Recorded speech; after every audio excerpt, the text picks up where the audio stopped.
Hey guys, it's Kian here. Welcome everyone. Welcome to Disrupting Asia. I hope you had a great start into the week. Let's get started. Now, if you're new here, Disrupting Asia is a platform that helps to connect entrepreneurs in Asia. Our aim is to build communities around the continent and to become the #1 source for reliable news and information around Asia's startups. Every week, we will feature talented entrepreneurs from Asia who build and grow successful businesses. We will also talk about essential skills, tools and systems that will make not only a business, but also you personally more successful. So if you're new here, please consider subscribing.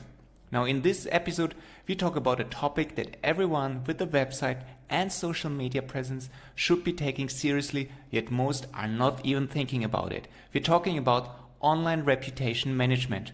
Your online reputation is one of the biggest assets you can have in generating leads and getting new customers. It's statistically proven that the majority of people nowadays will look up your company before buying anything from you. And if you don't have an online presence or you're not taking care of it, like for example having outdated prices or photos or having bad reviews, you will lose on a lot of business. They simply go to Google, will type your name plus reviews and will make a decision based on the results. In addition, people will also check your social media channels, especially Facebook. Since every business has or should have a Facebook fan page where customers are able to leave reviews, people will do a quick look up on your profile to check whether it's worth their time and money. Now, which industries are mostly affected? Well, you can say that virtually every industry and every type of business should have an online presence right from the get-go.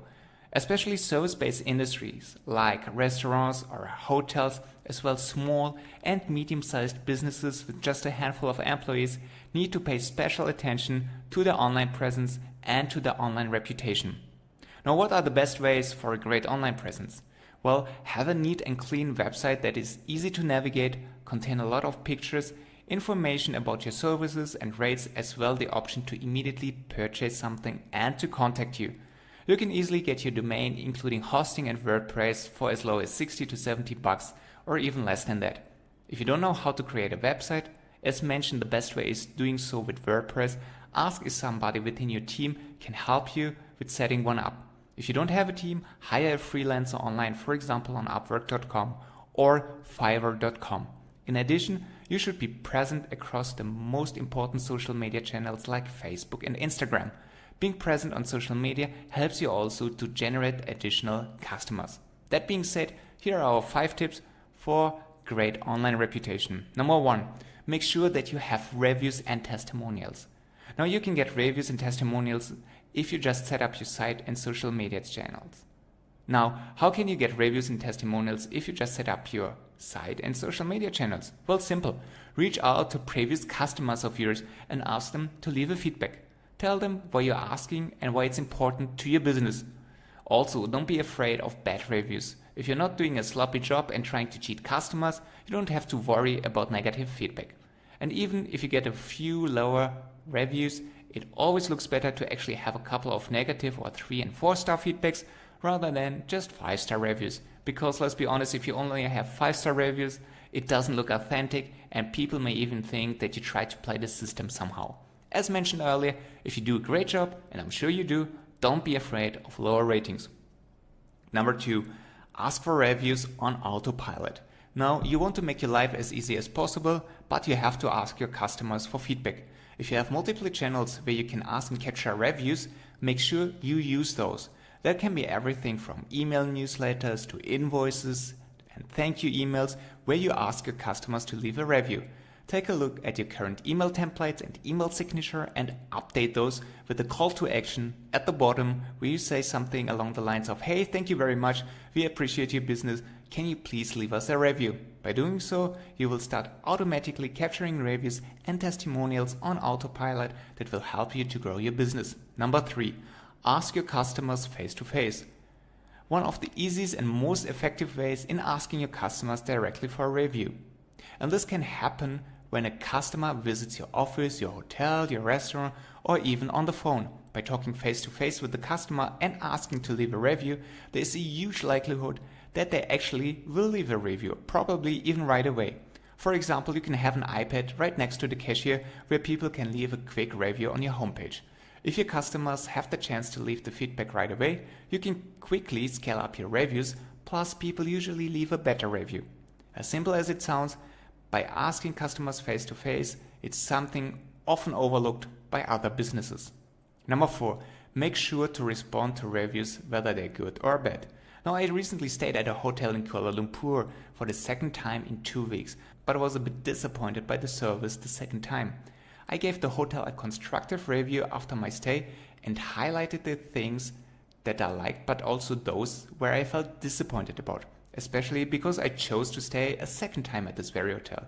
Long story short, the hotel's general manager called me up a day after their review was published, and we had a genuine conversation about my stay and my concerns. He also offered me to contact him personally if I should be staying again at the hotel.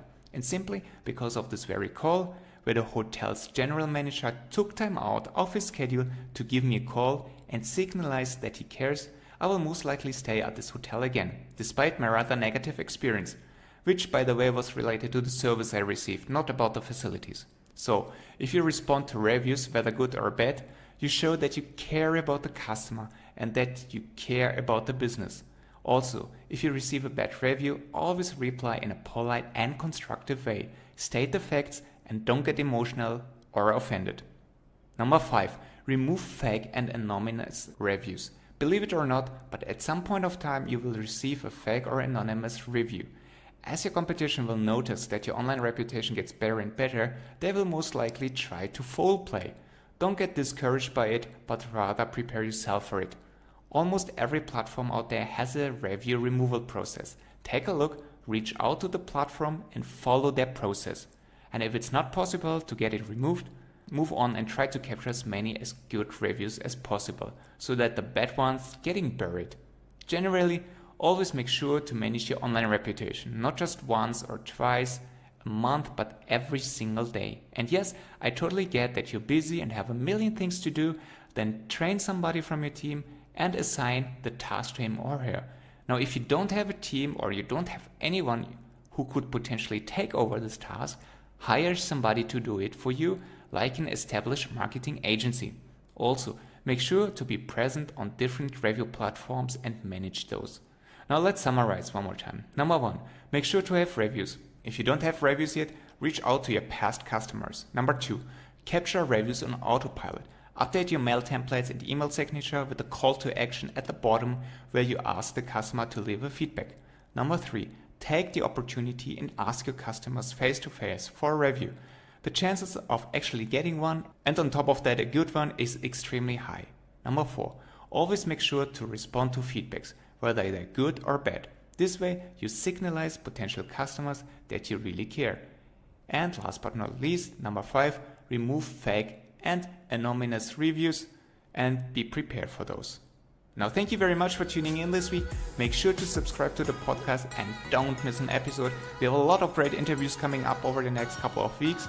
And of course, we're on every major platform, including iTunes, Stitcher and Spotify. So keep it crushing and I see you on the next episode.